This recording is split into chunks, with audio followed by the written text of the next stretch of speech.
Hello po, kamusta? Muli, ito po ang inyong lingkod, si Ate Ai. John 20:29. Because you have sent me, you have believed.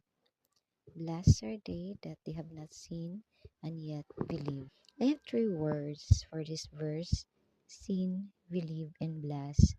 Have we always asked for attention, recognition, and affirmation to the things we did? Sa dami nating mga nagawa para sa iba, minsan hindi na natin intinding ating mga sarili because the validation for others matters to us. Pero they only take advantage our kindness. Kaya ang iba ay naging selfish na lang, and it's hard for them to trust again with others. Kaya kung mayroon kayong nakikilang tao na aloof o hard to open up o befriend, baka kasi may pinagdaanan sila. That's why they decided to be alone. Isipin na mayroon tayong Panginoon na nakikita tayo. Kaya kahit nasa kabila ng di magandang karanasan, pagpatuloy pa rin kung ano ka o kung gaano kabuti ang puso mo. Dahil walang mawawala sa iyo sa pagiging mabuti.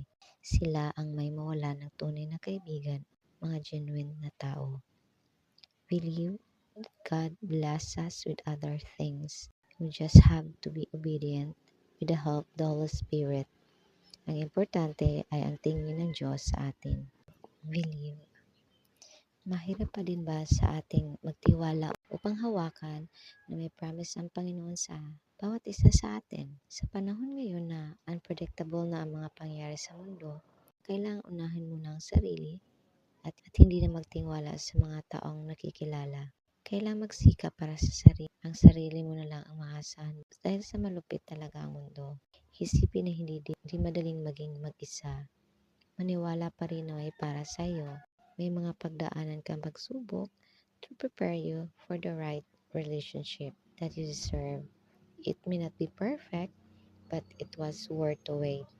Just have faith and believe na may darating. Bless.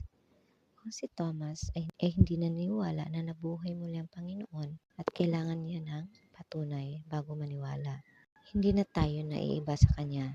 Lalo na sa panahon ngayon, marami ng scammer, hacker at mga budol.